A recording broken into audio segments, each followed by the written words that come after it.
আসসালামু আলাইকুম। ছোটবেলা থেকেই আমার উপর ভর করেছিল এক ভয়ানক শয়তান, যাকে বের করার জন্য এর আগেও এক্সরসিজমের অনেক চেষ্টা করা হয়েছে। তবে সময়ের সাথে সাথে তার কন্ডিশন আরও বেশি খারাপ হয়েছে। তাই তো আরও একবার শেষ চেষ্টা করার জন্য তাকে নিয়ে আসা হয় নতুন এক চার্চে, যেখানে এক্সরসিজমের মাঝখানেই ঘটতে থাকে ভয়ানক সব ঘটনা। শয়তান নানানভাবে সেখানকার নানদেরকে ভয় দিতে থাকে, সেই সাথে ফাদারের বিশ্বাস নিয়েও খেলা করতে থাকে। এখন তারা কি পারবে এমার ভেতর থেকে এই ভয়ানক শয়তানকে বের করতে, নাকি এমার অবস্থাও তার মায়ের মতো হবে? জানতে হলে দেখতে হবে আজকের এই পুরো গল্পটি, যেটা একটা বাস্তব এক্সরসিজমকে কেন্দ্র করে তৈরি করা হয়েছে। তো চলুন আর দেরি না করে সরাসরি চলে যাওয়া যাক গল্পে।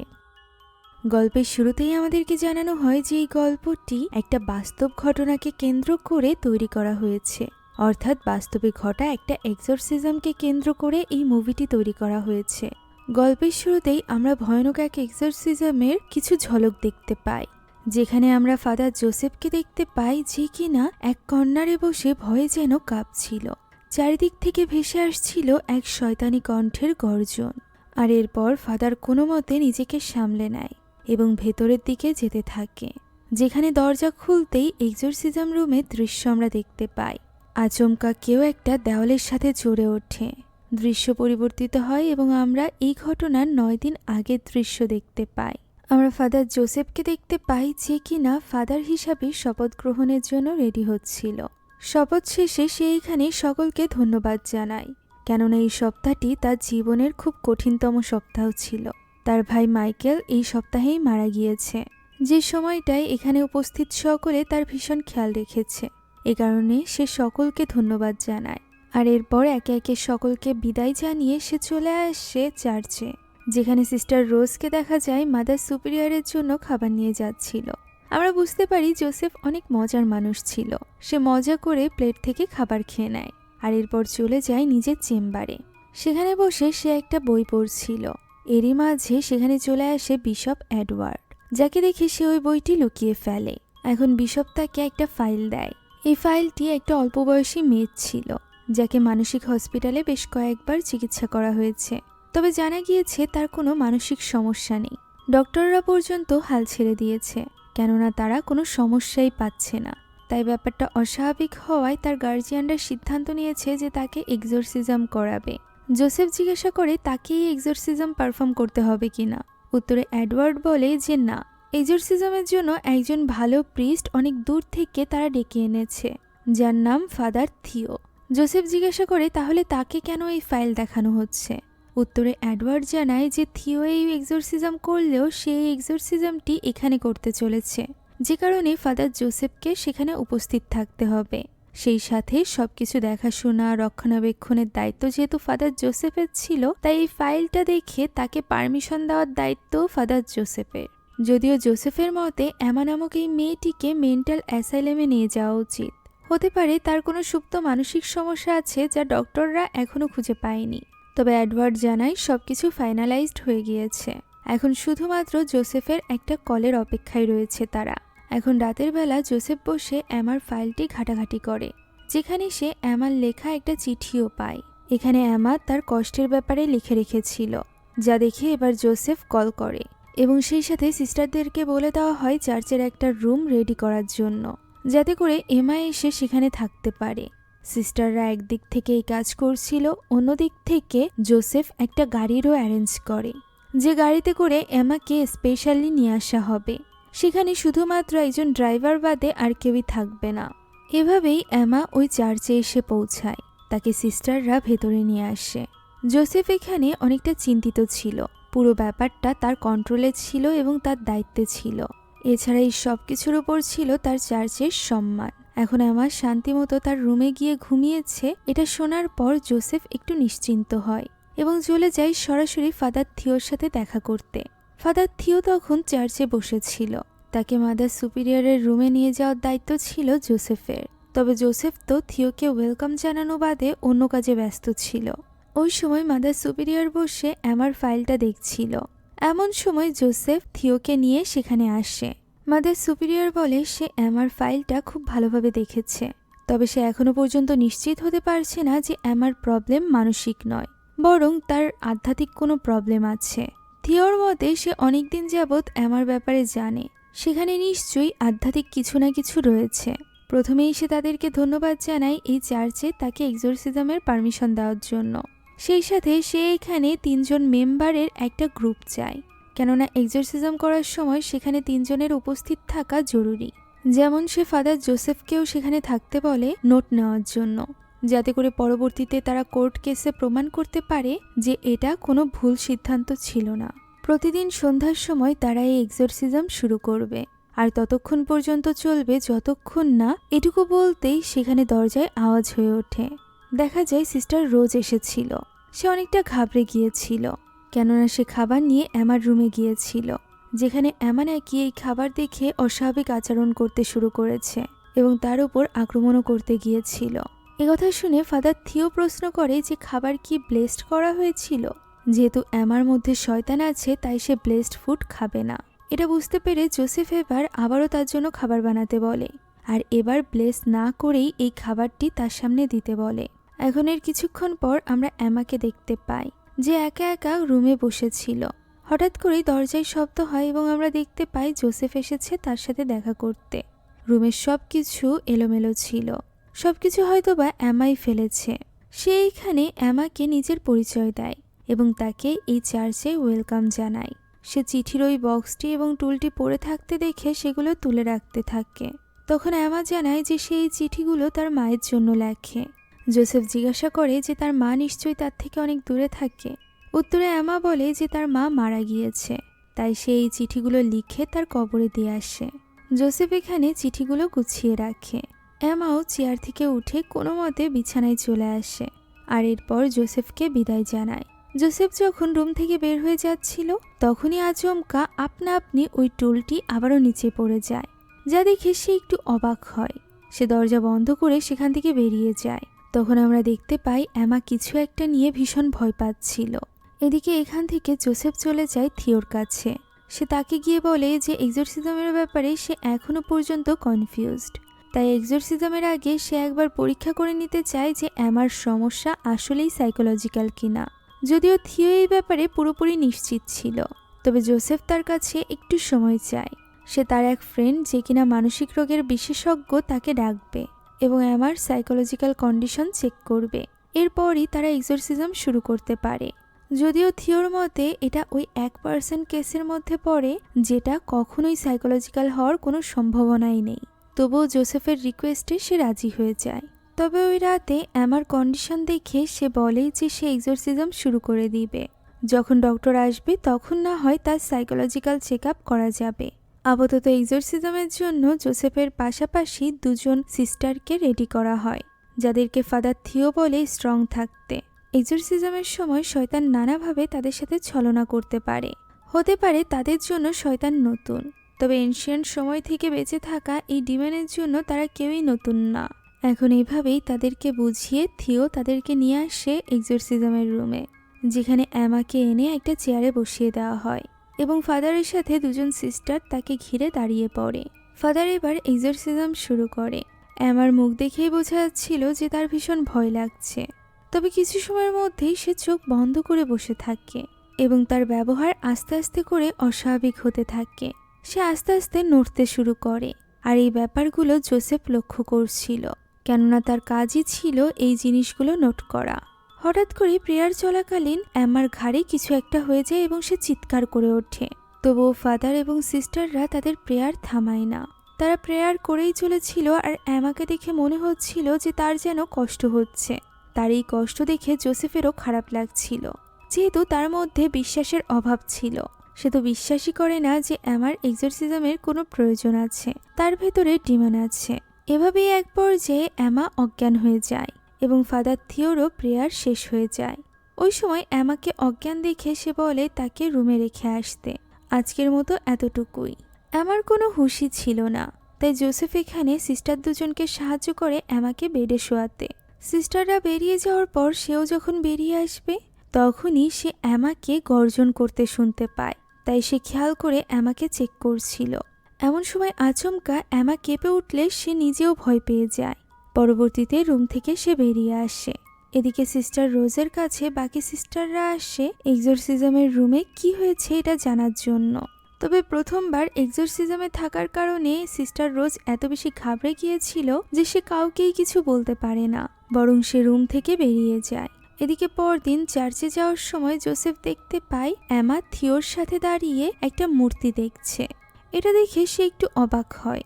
এখন পরদিন সন্ধ্যায় শুরু হয়ে যায় সেকেন্ড রিচুয়াল, অর্থাৎ সেকেন্ড এক্সোরসিজম। ফাদার থিও এবং সিস্টাররা প্রেয়ার করতে শুরু করে। তবে আমরা সিস্টার রোজের মুখ দেখে বুঝতে পারছিলাম যে তার ভয় লাগছিল। এরই মাঝে প্রেয়ার শুরু করার পরপরই হঠাৎ করে এমার ঘাড়ে আওয়াজ হয়ে ওঠে। তার চোখ মুখ পরিবর্তন হয়ে যায়, তার মুখ থেকে যেন কিছু একটা বেরিয়ে আসছিল। এভাবেই কাঁপতে কাঁপতে সে হঠাৎ করে চুপ হয়ে যায়, যা দেখে ফাদার থিও একটু অবাক হয়। সে কিছু সময়ের জন্য থমকে যায়। এমা তার দিকে ভয়ানকভাবে তাকিয়ে থাকলে সে একটু সরে যায়। তখন এমা উঠে দাঁড়ায়, যা দেখে জোসেফ তার জন্য চিন্তিত হয়ে পড়ে। এবার এমা জোসেফের দিকে এগিয়ে আসে, যা দেখে জোসেফ থিওকে ডাক দেয়। থিও এটা দেখে দ্রুত সিস্টারদেরকে বলে এমাকে ধরার জন্য। এমা তখন ফাদার জোসেফের হাত নিয়ে উল্টোপাল্টা কাজ করতে থাকে। সিস্টার এবং ফাদার মিলে তাকে আটকানোর চেষ্টা করছিল। জোসেফও নিজের হাত সরিয়ে নেয়। তখন এমা রেগে মেগে চিৎকার করে বলে যে তার এর জন্য পস্তাতে হবে। এ কথা বলতে বলতেই এমার নজর পড়ে রোজের উপর। সে রোজের মাথা থেকে কাপড় সরায়। রোজ তখন ফাদার থিওর সাহায্য চাইতে থাকে। তবে ফাদার তাকে আটকাতে আটকাতেই আচমকা এমা রোজের মাথার একগুচ্ছ চুল ধরে বসে। ওই চুল ছাড়ানো কোনোভাবেই তার হাত থেকে সম্ভব হচ্ছিল না। রোজ ব্যথায় ছটফট করছিল। এক পর্যায়ে এমা তার চুলের গুচ্ছ টেনে ছিঁড়ে নিয়ে আসে, যা দেখে ফাদার জোসেফ আরও বেশি অবাক হয়ে যায়। রোজ ব্যথায় কাঁদছিল। এদিকে এমা চুপচাপ দাঁড়িয়েছিল ওই চুলের গুচ্ছা নিয়ে। এই ঘটনার পর জোসেফ ওই রাতে থিওর সাথে আলাদাভাবে কথা বলতে যায়, যেখানে আমরা জানতে পারি ফাদার থিও সিস্টার রোজকে এই দায়িত্ব থেকে সরিয়ে দিয়েছে। সে চাইছিল অন্য কেউ তার এই দায়িত্ব পালন করুক। এই ব্যাপারে প্রশ্ন করলে থিও বলে এতে করে এক্সোরসিজম আরও বেশি নিরাপদ হবে। তারা এই ব্যাপারে নতুন, তবে থিও অনেক দিন যাবৎ এই ব্যাপার নিয়ে কাজ করছে, তাই তার উপর ভরসা রাখতে। ফলে জোসেফও এখানে আর কথা বাড়ায় না। তবে সে এই পুরো সিচুয়েশন নিয়ে অনেক বেশি চিন্তিত ছিল, যে কারণে পরদিন সকালেই সে মাদার সুপিরিয়রের সাথে কথা বলতে যায়। যেখানে মাদার সুপিরিয়র এমার কন্ডিশনের ব্যাপারে জিজ্ঞাসা করলে সে বলে এই ব্যাপারে থিওকেই প্রশ্ন করতে। তখন মাদার সুপিরিয়র জানায় ডক্টরের রিপোর্ট চলে এসেছে। চুলের সাথে সাথে রোজের মাথার চামড়াও কিছুটা উঠে গিয়েছে, যে কারণে তার সুস্থ হতে টাইম লাগবে। এটা শুনে ফাদার জোসেফের রোজের জন্য ভীষণ খারাপ লাগে, তাই সে আলাদাভাবে তার সাথে কথা বলতে আসে। যেখানে সিস্টার রোজ মন খারাপ করে বসেছিল, জোসেফ এখানে এসে তার পাশে বসে এবং তাকে সরি বলে, কেননা সে তার দায়িত্বে ছিল।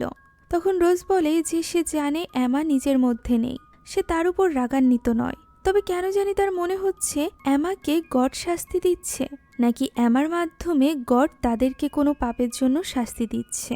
তার এই পুরো ব্যাপারটা বেশ অদ্ভুত লাগছে। জোসেফের মতে একদম নতুন অভিজ্ঞতার কারণেই হয়তোবা তার এমনটি মনে হচ্ছে। এ কথা বলে জোসেফ যখন উঠে যেতে যায় তখন রোজ তার হাত ধরে এবং তাকে রিকোয়েস্ট করে ব্লেসিংয়ের জন্য।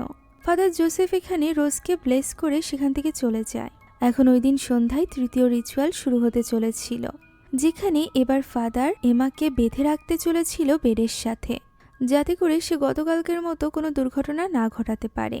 আর আজ সিস্টার রোজের বদলে সিস্টার ক্যামিলা এসেছিল, যে কিনা এমার এই অবস্থা দেখে অনেকটা ঘাবড়ে যায়। প্রথমবার সেও এক্সোরসিজমের পার্ট হতে চলেছে, যে ব্যাপারটা নিয়ে সে অনেক বেশি ভয় পেয়েছিল। এখন এক্সোরসিজম শুরু হয়ে যায়। প্রেয়ার শুরু হতেই হঠাৎ করে এমা কাঁপতে আরম্ভ করে। তার মুখ থেকে ফ্যানার মতো বের হচ্ছিল, যা দেখে ফাদার জোসেফ চিন্তিত হয়ে পড়ে এবং সিস্টারদের বলে তার মাথার কাছে যেতে। দুইজন ফাদার দুইজন সিস্টার মিলেও তাকে কিছুতেই নিয়ন্ত্রণ করা যাচ্ছিল না। সে কাঁপতে কাঁপতে আচমকা তার মাথা অন্যদিকে ঘুরে যায়, তার শরীর যেন নির্জীব হয়ে পড়ে।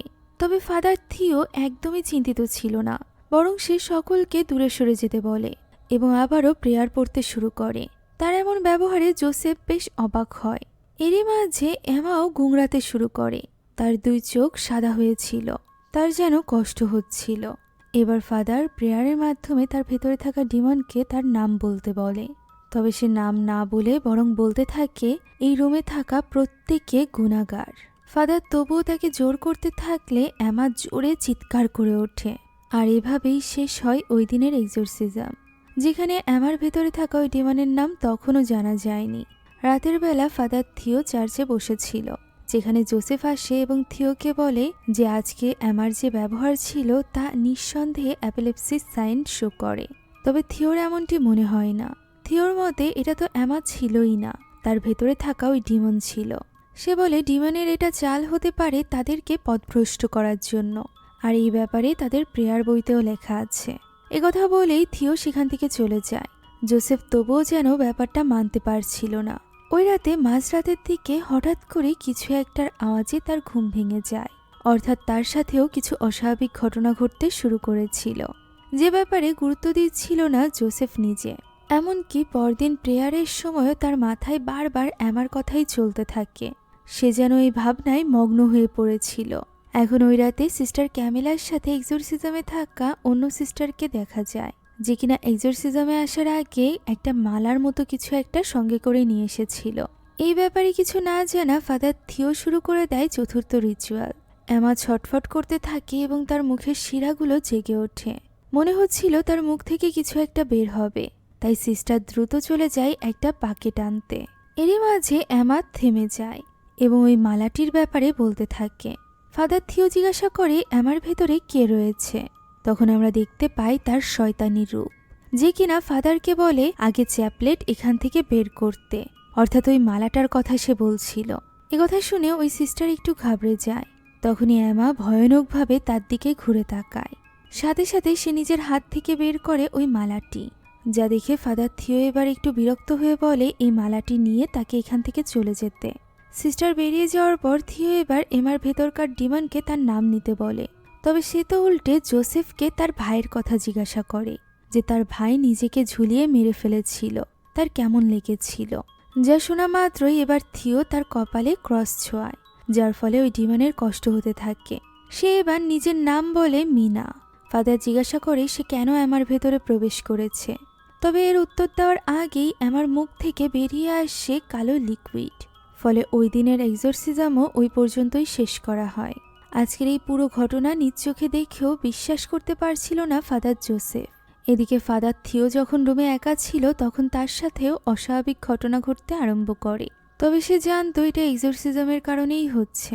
এখন পরদিন ফাদার জোসেফ এমার জন্য নিজেই খাবার নিয়ে যায়, যেখানে এমা ঘুমিয়েছিল।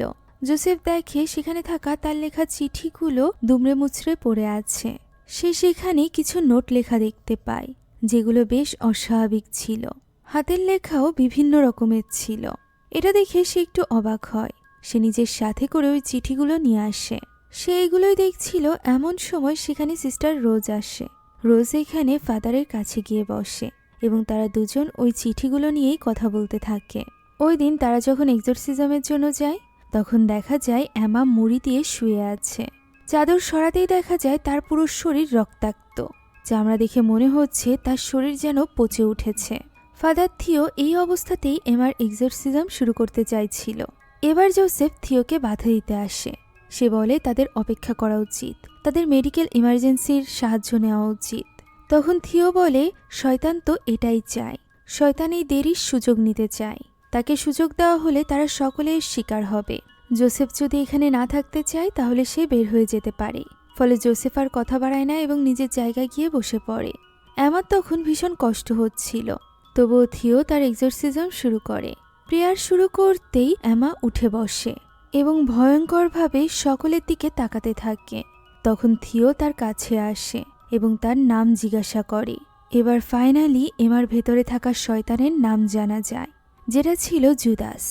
তাকে এমাকে পজেস করার কারণ জিজ্ঞাসা করা হয়, যার উত্তরে সে এমাকে নিজেকেই নিজে শেষ করে দেওয়ার বর্ণনা করে। অর্থাৎ সে চায় এমা যাতে নিজেকেই নিজে শেষ করে দেয়। এর ফলে সে তার সোল নিজের সাথে হেলে নিয়ে যেতে পারবে। একথা বলতেই চারিদিক অন্ধকার হয়ে পড়ে।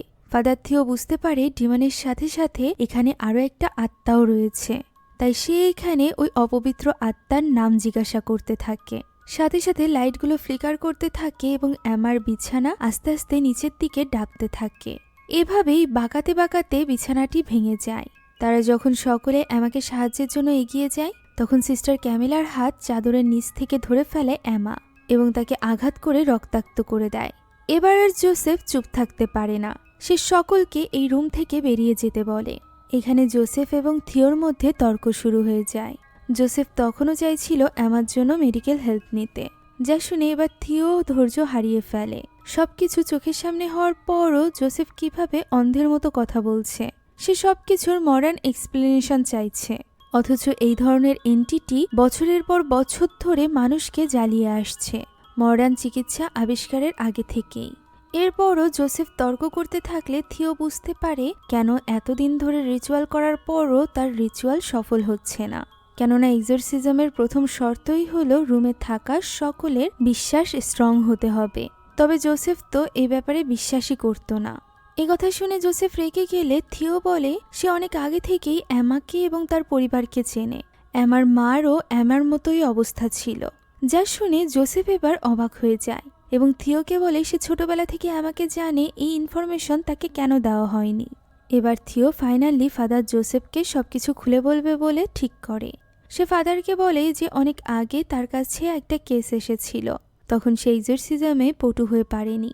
তার যে সাথীরা ছিল তারাও অতটা পারদর্শী ছিল না, যে কারণে তাদের কাছে মনে হয় যে এটা হয়তো বা মেডিকেল কোনো কন্ডিশন, যে কারণে তাকে ডক্টরের ভরসায় ছেড়ে দিয়েছিল থিও এবং তার টিম। এরপর বছর পার হতে থাকে এবং এমা তাকে চিঠি লিখতে থাকে যে সে এখন সুস্থ আছে, সে এখন স্কুলে কোন ক্লাসে পড়ে ইত্যাদি। তবে এই সব কিছু ওই শয়তানের চাল ছিল। সে এতদিন যাবৎ এমার ভেতরেই অপেক্ষা করছিল একটা সুযোগের। যখন এমার মা মারা গেল এবং এমা একা হয়ে পড়ল, ওই সময় শয়তান স্ট্রংলি তার উপর বশ করে নিল। জোসেফ বুঝতে পারছিল না এই শয়তানের টার্গেট কেন শুধুমাত্র এমা, যার প্রতি উত্তরে থিও বলে এমা ওভারলি সেন্সিটিভ একজন পার্সন, আর এরকম মানুষরাই টার্গেট হয় শয়তানদের। এমনকি এই শয়তানের মূল উদ্দেশ্যই থাকে মানুষের বিশ্বাস নিয়ে খেলা করা। তারা যারা বিশ্বাসের উপর কাজ করে অর্থাৎ চার্চের কাজ করে, তারা প্রত্যেকেই এই শয়তানের টার্গেটে পরিণত হতে পারে। ফাদার থিও এখানে বলে যে সে একবার এমার উপর থেকে হাল ছেড়ে দিয়েছিল, এবার আর সে একই ভুল করবে না, সে এমাকে সুস্থ করেই ছাড়বে। এখন পরদিন আমরা সিস্টার রোজকে দেখতে পাই, যে কিনা এমার ঘরের দিকে যাচ্ছিল। এমন সময় কাচের উপর সে রক্তের ছাপ দেখতে পায়। সে আমাকে ডাকতে ডাকতে সাহস করে দরজাটি খোলে এবং কিছু একটা দেখে চমকে যায়। অন্যদিকে ফাদার জোসেফ তখন এমার ফাইলটি দেখছিল, যেখানে সে একটা গুজবের ব্যাপারে জানতে পারে। সে জানতে পারে এমার বাবা এবং খালামণি মিনার মধ্যে অবৈধ সম্পর্ক ছিল, আর তারা দুজন মিলেই এমার উপর কালো জাদু করত। এমনকি তাকে কালো জাদু করা খাবারও খাওয়ানো হতো। ফাদার এটা পড়ে অবাক হয়ে যায়। এমন সময় একজন সিস্টার এসে তাকে ডেকে নিয়ে যায় এমার ঘরে, যেখানে চারিদিকে রক্ত ছড়িয়েছিল এবং রক্তাক্ত এমা উলঙ্গ অবস্থায় ঘরের এক কোণে বসেছিল। এরই মাঝে সেখানে ছুটে আসে থিও এবং একটা কাপড় নিয়ে এমাকে জড়িয়ে নেয়। এরই মাঝে সেখানে মাদার সুপিরিয়র চলে আসে এবং এরকম পরিস্থিতি দেখে অবাক হয়ে যায়। সে জোসেফ এবং থিওর সাথে আলাদাভাবে কথা বলে। তারা যা কিছু করছে তাতে তারা সফল হচ্ছে না। প্রত্যেক সিস্টাররা ভয়ে আছে। আশেপাশের মানুষেরা সন্দেহ করছে চার্চকে। সে এখানে থিওকে আর 1 সপ্তাহ সময় দেয়। এর মাঝেই যা করার করতে হবে, তা না হলে এমাকে নিয়ে সে এখান থেকে চলে যাবে। সে জোসেফকে বলে এই 1 সপ্তাহের জন্য এমাকে সেলারে শিফট করে দিতে। তবে সেটা থাকার জন্য উপযুক্ত পরিবেশ না বলে জোসেফ এই ব্যাপারে কনফিউজ ছিল। থিওকে যেতে বলে আলাদাভাবে মাদার সুপিরিয়র জোসেফের সাথে কথা বলে, যেখানে জোসেফ এবার তার উপর রেগে যায় এবং বলে এই পুরো চার্চের দায়িত্ব তার উপর। সে নিজে থেকেই সবকিছু নিয়ন্ত্রণে রাখার চেষ্টা করবে। তার কাজের ব্যাপারে মাদার সুপিরিয়রের এত হস্তক্ষেপ করা পছন্দ না। যেটা শোনার পর এবার মাদার সুপিরিয়র এটা ভাবতেই শুরু করে যে জোসেফ আদৌ এই দায়িত্বের জন্য উপযুক্ত কি। জোসেফও বুঝতে পারে যে মাদার সুপিরিয়র তার উপর থেকে ভরসা হারিয়ে ফেলছে। ওই দিন জোসেফের ফ্রেন্ড এমাকে চেক আপের জন্য সেখানে আসে। তবে আমার শরীরের ক্ষত দেখে তার মনে হয় যে এটা শুধুমাত্র ত্বকের কোনো রোগ। বেশি করে বিশ্রাম নিলে এবং খাওয়া দাওয়া ঠিকমতো করলে সে সুস্থ হয়ে যাবে। জোসেফ এখানে তাকে বোঝাতে পারছিল না যে ব্যাপারটা কতটা ভয়ানক, কেননা মেডিকেল সায়েন্সের কাছে এর কোনো অ্যান্সারই ছিল না। ফলে সেও এবার হার মেনে নেয়। পরদিন ফাদার জোসেফ প্রেয়ারের সময় যখন পবিত্র খাবার খাচ্ছিল, তখন হঠাৎ করে তার অস্বাভাবিক লাগে। সে চার্চে ভিড়ের মাঝে এমাকে দেখতে পায়, যে পরক্ষণেই গায়েব হয়ে যায়। সে নিজেও বুঝতে পারছিল না যে তার সাথে কি হচ্ছে। চারিদিকে একটা বিচলিত পরিবেশের সৃষ্টি হয়েছিল। এরকম পরিস্থিতি দেখে বিশপ এডওয়ার্ড এবার সরাসরি জোসেফের সাথে কথা বলতে আসে। সে নিজেও এমার পরিস্থিতি দেখে ভীষণ চিন্তিত হয়ে পড়েছিল। জোসেফকে এই ব্যাপারে জিজ্ঞাসা করলে জোসেফ জানায় যে তার মনে হচ্ছে এমা হয়তো বা সার্ভাইভ করতে পারবে না। তবে বিশপ তাকে হাল ছাড়তে নিষেধ করে এবং স্ট্রং থাকতে বলে। সে স্ট্রং না থাকলে চার্চকে কিভাবে স্ট্রং রাখবে। এই কথা বলে সে সেখান থেকে চলে যায়। রাতের বেলা এইসব নিয়েই ভাবছিল জোসেফ। এরই মাঝে তার কাছে এসে বসে সিস্টার রোজ। আজ রাতের রিচুয়ালে সে আবারও জয়েন করতে চলেছে, যাতে করে অন্য সিস্টার রেস্ট নিতে পারে। সে এখানে জোসেফকে প্রশ্ন করে যে তার কি কখনো মনে হয়েছে যে সে একদমই একা হয়ে পড়েছে। সে প্রে করছে অথচ কেউ শুনছে না। অর্থাৎ আমরা বুঝতে পারি রোজের বিশ্বাসও দুর্বল হয়ে এসেছিল। এখানে জোসেফ রোজের ক্ষত চেক করতে তার মাথায় হাত দিতে লাগলে রোজ এতে করে বিচলিত হয়ে পড়ে এবং সেখান থেকে চলে আসে। এখন ওই দিনের রিচুয়াল শুরু করা হয়। সেখানে জোসেফের বদলে আরেকজন সিস্টারকে ডেকে আনা হয়েছিল। তবে এরই মাঝে জোসেফ চলে আসে। সে তখনও থিওকে থামতে বলছিল। থিও তাকে সেখান থেকে সরে যেতে বলে। তখনই আমার ভেতরকার ডিমন এবার জোসেফের সাথে কথা বলতে থাকে। সে জোসেফ এবং রোজকে নিয়ে আজে বাজে কথা বলতে থাকে, যা শুনে রোজ সেখান থেকে বেরিয়ে যায়। তখন সে জোসেফকে বলে যে সে এত সহজে হার মানছে কেন। তার জন্য তো আরও একটা রশি এই ঘরেই আছে। সে ওই রশিতে ঝুলে তার ভাইয়ের সাথে একত্রিত হতে পারে। যা শুনে এবার ধৈর্যের বাঁধ ভেঙে যায় জোসেফের। সে চিৎকার করতে থাকে আমার উপর। সে থিওকে থামতে বলে। থিও তখন জোর করে তাকে ওই রুম থেকে বের করে দেয়। আর এই দৃশ্যটাই আমরা গল্পের প্রথম দিকে দেখেছিলাম, যেখানে ফাদার জোসেফ বাইরে গিয়ে ছটফট করছিল। অন্যদিকে ভেতরে ছটফট করছিল এমা। সকলে মিলে তাকে আটকে রাখার চেষ্টা করছিল। এরই মাঝে আমার মুখ থেকে আবারও কালো লিকুইড বেরিয়ে আসে। সে অনেক দুর্বল হয়ে পড়েছে দেখে থিও বলে তাকে একটু পানি খাওয়াতে। এরই মাঝে আমার ভেতরকার শয়তান জেগে ওঠে। সে সিস্টার ক্যামেলাকে আঘাত করে এবং দৌড়ে গিয়ে ঝুলে পড়ে দেওয়ালের সাথে। ফাদার থিও তার কাছে যায় এবং কোনো মতে তাকে শান্ত করে সেখান থেকে নামিয়ে নিয়ে আসে। এখন ওই রাতে মাদার সুপিরিয়র ঘুমানোর আগে প্রে করছিল। এমন সময় দরজায় আওয়াজ হয়ে ওঠে। ভয়ানক কিছুর উপস্থিতি সেখানে টের পাওয়া যায়। এদিকে থিও ওঠে পানি পান করার জন্য। এমন সময় সে নিজের সামনে ওই ডিমনকে দাঁড়িয়ে থাকতে দেখতে পায়, যে কিনা ফাদার থিওকে হুমকি দেয় যে সে যদি এই রিচুয়াল কন্টিনিউ করে তাহলে তার দিন ফুরিয়ে আসবে এই পৃথিবীতে। অন্যদিকে সিস্টার রোজকে দেখা যায় যে কিনা অদ্ভুতভাবেই ঘুমের মাঝে উঠে বসে আর এরপর ওয়াশরুমের আয়নার সামনে গিয়ে দাঁড়ায় এবং সেখানে থাকা কিছু জিনিস নিচে ফেলে ভেঙে ফেলে। যে আওয়াজ শুনে অন্য সিস্টারের ঘুম ভেঙে যায়। এরই মাঝে আমরা দেখতে পাই রোজ ভয়ানকভাবে আয়নার দিকে তাকিয়ে আছে এবং আয়না আপনা আপনি ভেঙে যাচ্ছে। যে আওয়াজ শুনে অন্য সিস্টার তার কাছে এসে তাকে স্পর্শ করতেই সে চমকে ওঠে। রোজ স্বাভাবিক হয়ে যায়। অন্যদিকে একই সময়ে অস্বাভাবিক আওয়াজ শুনে ঘুম ভেঙে গিয়েছিল জোসেফের। দেওয়ালের ভেতর থেকে এই আওয়াজ আসছে দেখে সে ওই দেওয়ালে আঘাত করে, যার ফলে আওয়াজ বন্ধ হয়ে যায়। ওই সময় ওয়াশরুমে আওয়াজ হয়ে উঠলে সে লাইট জ্বালাতেই আয়নায় ফাটল ধরে, যা দেখে সে ভয় পেয়ে যায়। তার সামনে চলে আসে এমার এক ভয়ানক রূপ, যে কিনা আবার পরক্ষণেই গায়েব হয়ে যায়। জোসেফ এতে করে অনেক ঘাবড়ে গিয়েছিল। এরই মাঝে তার যে হাতে স্পর্শ করেছিল এমা, ওই হাতের ভেতরে অস্বাভাবিক লাগতে থাকে। মনে হচ্ছিল চামড়ার নিচ দিয়ে কিছু যেন চলাচল করছে। সে আর সহ্য করতে না পেরে তার হাতের ওই অংশে একটা ছুরি দিয়ে কাটতে থাকে। এই ঘটনায় জোসেফ এত বেশি ঘাবড়ে গিয়েছিল যে সে পরদিন সকালেই থিওর সাথে দেখা করে এবং তাকে বলে সে বুঝতে পারছে না যে তার সাথে কি হচ্ছে। থিও তাকে ভেতরে নিয়ে যায়। জোসেফ বলতে থাকে যে সে খাওয়া দাওয়া করতে পারছে না, ঘুমাতে পারছে না, কোনো কিছু নিয়ে ভাবতে পারছে না। সে থিওকে জিজ্ঞাসা করে এমা কিভাবে তার ভাইয়ের কথা জানলো, সে কেন সব জায়গায় এমার ভয়ানক রূপকে দেখছে। থিও এখানে তাকে শান্ত করে বসায় এবং নিজের এক্সোরসিস্ট হওয়ার গল্প খুলে বলে। সে এখানকার না, অন্য দেশ থেকে এসেছে। তার একটা ছোট বোন ছিল, যে কিনা তাদের এলাকায় ছড়ানো মহামারীতে মারা গিয়েছিল। তবে সে মারা যাওয়ার কয়েক বছর পর পর্যন্ত তারা এই দুঃখ থেকে বের হতে পারেনি। এই দুঃখ তার জন্য এত বেশি কষ্টদায়ক ছিল যে সে ওই শহরেই আর থাকতে পারেনি।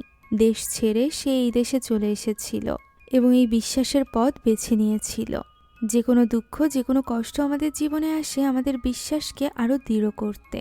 সে জোসেফকে নিজের বিশ্বাসের উপর বিশ্বাস রাখতে বলে এবং সেটাকে ভালোভাবে বুঝতে বলে। এভাবেই তার বিশ্বাস আরও বেশি দৃঢ় হবে। তবে জোসেফের তো মনেই হচ্ছিল না যে সে এতটা স্ট্রং।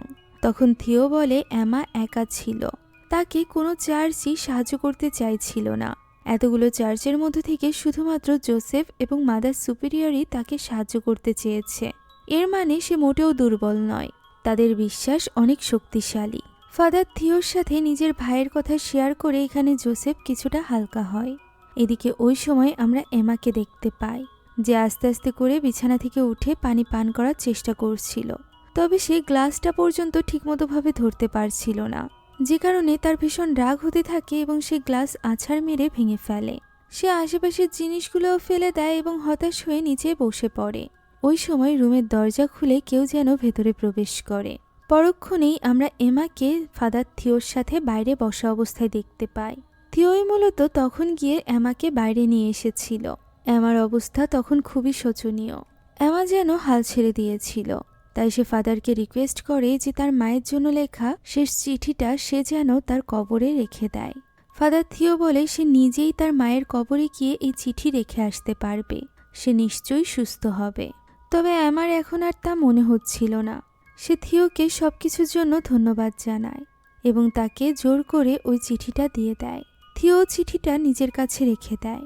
এখন ওই দিন ফাইনাল রিচুয়াল শুরু করার আগে সকল সিস্টারকে থিও বলে যে আজকে আমার কন্ডিশন অনেক খারাপ, আরও খারাপ হতে চলেছে, তাই তারা যদি কেউ রেস্ট নিতে চায় তাহলে এখান থেকে যেতে পারে। সেই সাথে সকলে যেন নিজেদেরকে পুরোপুরিভাবে প্রস্তুত করে তবেই এখানে আসে। ফলে সকলে এই ব্যাপারে সতর্ক হয়ে যায়, জোসেফ নিজেও। এখন রিচুয়াল শুরু করা হয়। থিও প্রেয়ার করতে শুরু করে। তখনই আমার ভেতরকার শয়তান সেখানে থাকা এক সিস্টারের নানির কণ্ঠ নকল করে এবং তাকে বলতে থাকে তাকে সাহায্য করার জন্য। ফলে ওই সিস্টার এবার দুর্বল হয়ে পড়ে। থিও তাকে বলতে থাকে আমার কথা না শুনতে। তবে সে ইমোশনাল হয়ে কাঁদতে কাঁদতে আমার দিকে এগিয়ে যাচ্ছিল। থিও তার হুঁশ ফেরাতেই সে প্রেয়ার করতে আরম্ভ করে, যার ফলে এবার ওই শয়তান রেগে যায় এবং তাকে উল্টোপাল্টা কথা বলে বিছানা সরিয়ে তাকে আঘাত করে। সেই সাথে থিওকে দেখে শয়তানি হাসি দিতে থাকে। তাকে কোনোভাবেই নিয়ন্ত্রণে নেওয়া যাচ্ছিল না। তবুও ফাদার থিও থামে না। সে প্রেয়ার চালিয়ে যায় এবং এক পর্যায়ে শান্ত হয়ে পড়ে এমা। এখন প্রেয়ারের মাঝে ব্রেক চলছিল, যে কারণে মাদার সুপিরিয়র আসে এমার কাছে তার শরীর মুছিয়ে দিতে। এখানে ওই শয়তান মাদার সুপিরিয়রকে উল্টোপাল্টা বলতে থাকে। তার মতে সে তাদের সিস্টারদের দায়িত্ব পালন করতে পারছে না। এখানে থেকে সিস্টারদের ফেইথ ধ্বংস হয়ে যাচ্ছে। তখন মাদার সুপিরিয়র উত্তরে বলে যে তার সিস্টারদের ফেইথ তার থেকেও অনেক বেশি স্ট্রং, তাই সে যেন এই ব্যাপারে চিন্তা না করে। ওই সময় ওই শয়তান তাকিয়েছিল রোজের দিকে। আমরা বুঝতে পারি রোজ তখনও পর্যন্ত এই সব কিছু নিয়ে অনেক ভয়ে ছিল। এখন সিস্টার ক্যামিলাকে এমার দিকে নজর রাখতে বলে বাকি সকলে বাইরে গিয়ে রেস্ট নিচ্ছিল। হঠাৎ করে ভেতর থেকে আওয়াজ ভেসে আসে। তারা সকলে ছুটে গিয়ে দেখতে পায় সেখানে এমা নেই। ক্যামিলাকে জিজ্ঞাসা করলে সে বলে সে বুঝতেও পারেনি এত দ্রুত ঘটনাটি ঘটেছে। এমা ছুটে এখান থেকে বেরিয়ে গিয়েছে। ফলে সকলে এমাকে খুঁজতে ব্যস্ত হয়ে পড়ে। মাদার সুপিরিয়র সিস্টার্সদের নিয়ে বিভিন্ন অংশে খুঁজতে থাকে। এদিকে ফাদার জোসেফ এবং থিও এক অন্ধকার করিডরে ঢুকে পড়ে, কেননা এর ভেতরেই এমাকে যেতে দেখা গিয়েছিল। তাদের সাথে সিস্টার রোজও ছিল। এদিকে বাকি সিস্টারদের সুরক্ষার কথা ভেবে মাদার সুপিরিয়র তাদেরকে নিয়ে একটা চেম্বারে চলে যায়, যাতে করে ওই শয়তান তাদের উপর কোনো রকম হামলা না করতে পারে। অন্যদিকে ফাদার থিওকে দেখা যায়। আচমকা সেখানে আওয়াজ হয়ে ওঠে। সেখানে কেউই ছিল না। হঠাৎই এক ভয়ানক কণ্ঠ তাকে ডাক দেয়। ওই শয়তান সেখানে দাঁড়িয়েছিল, যে কিনা ফাদার থিওকে বলছিল যে সে হেরে গিয়েছে। বাকি দুজনও আলাদা আলাদা হয়ে আমাকে খুঁজছিল। রোজের অনেক বেশি ভয় লাগছিল। এমন সময় জোসেফ একটা গ্রিলের পেছনে আমাকে দেখতে পায়। সে দ্রুত চিৎকার করে বাকি দুজনকে ডাকতে থাকে। এরপর ওই দরজা খুলে ভেতরে প্রবেশ করে, যেখানে এমা অজ্ঞান হয়ে পড়েছিল। সিস্টার রোজ চলে যায় থিওকে ডাকতে, আর এরপর সে এসে দেখতে পায় এমা নিঃশ্বাস নিচ্ছে না। সিস্টার থিও সেখানে আসলে জোসেফ তাকে এই ব্যাপারে জানায়। এমার পালসও পাওয়া যাচ্ছিল না। এরই মাঝে রিচুয়ালে থাকা বাকি সিস্টাররাও সেখানে চলে আসে। এমাকে উঠিয়ে বসিয়ে দেওয়া হয়। এবং তার পিঠে আঘাত করতেই তার মুখ থেকে একটা চেরি ফল বেরিয়ে আসে, সেই সাথে কালো লিকুইড। তারা আমার জ্ঞান ফেরানোর চেষ্টা করছিল, এমন সময় ফিসফিসানি আওয়াজ শোনা যায়। হঠাৎ করে আমার ভেতরকার ডিমন বলে এমা তার। সাথে সাথে আমার চোখ সাদা হয়ে যায় এবং সে দেওয়ালের সাথে আটকে যায়। এই ভয়ানক ঘটনার আভাস মাদার সুপিরিয়রও পাচ্ছিল। তার ঘরের লাইটগুলো ফ্লিকার করতে আরম্ভ করেছিল, চারিদিক কাঁপছিল। ফাদার থিও এখানে তার প্রেয়ার আবারও শুরু করে, যাতে করে সে দ্রুত এক্সোরসিজম শেষ করতে পারে। লাইটগুলো ফ্লিকার করতে থাকে এবং চারিদিকে সবকিছু কাঁপতে থাকে। কাঁপছিল এমা নিজেও। তাকে ধরে রাখতে পারছিল না জোসেফ এবং রোজ। প্রেয়ার যত সামনের দিকে এগোচ্ছিল, এমার অবস্থা আরও খারাপ হচ্ছিল। সে দেওয়ালের সাথে হাওয়ায় ভাসতে আরম্ভ করেছিল। সে কাঁপতে কাঁপতে দেওয়ালের সাথে পুরোপুরিভাবে লেগে গিয়েছিল। তার পা ছিল সন্নিতে। এই অবস্থা দেখে থিও নিজেকে দূরে রাখতে পারে না, সে আমার কাছে চলে যায়। এদিকে মাদার সুপিরিয়রের ঘরেও ফাটল ধরতে আরম্ভ করেছিল, যেন ভয়ানক কিছু ঘটতে চলেছিল অথবা এর অবসান ঘটতে চলেছিল। আমরা দেখতে পাই ফাদার জোসেফকে, যে এবার ফাদার থিওর বইটি হাতে তুলে নিয়েছিল এবং সেখান থেকে প্রেয়ার পড়তে আরম্ভ করেছিল, তার কাছে থাকা মাইকেলের ওই লকেটটি হাতে নিয়ে। সে প্রেয়ার শুরু করতেই আমরা দেখতে পাই মাদার সুপিরিয়র সহ বাকি সিস্টাররাও প্রেয়ার করছে, যাতে করে ওই শয়তানকে বশ করা যায়। এদিকে থিওর সাথে বাকি সিস্টাররা এমাকে ধরে রাখার চেষ্টা করছিল।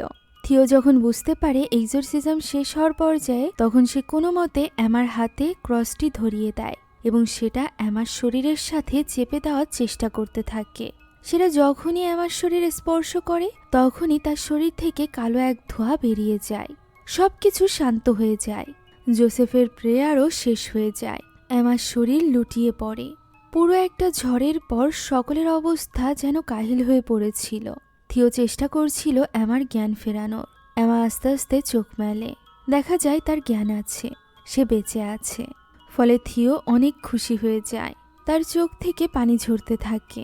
সব সিস্টাররা সেখানে চলে আসে এবং তারা সফল হয়েছে দেখে ভীষণ খুশি হয়ে যায়। সেই সাথে নিজের বিশ্বাসের দৃঢ়তা এবং যোগ্যতা দেখে নিজেই অবাক হয়ে গিয়েছিল ফাদার জোসেফও। আর এরই সাথে শেষ হয়ে যায় 1928 সালে ঘটা এক ভয়ঙ্কর এক্সোরসিজমের ঘটনা, যেটা অল্প বয়সী এক তরুণী এমার উপর করা হয়েছিল। এখন এই গল্পটি আপনাদের কাছে কেমন লাগলো তা কমেন্টে জানাতে ভুলবেন না।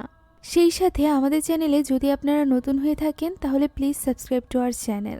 এছাড়া আমাদের সকল ভিডিওর আপডেট পেতে এখনই জয়েন করুন আমাদের হোয়াটসঅ্যাপ চ্যানেলে, লিঙ্ক ডেসক্রিপশন বক্সে পেয়ে যাবেন। Thank you so much for watching this video. আল্লাহ হাফেজ।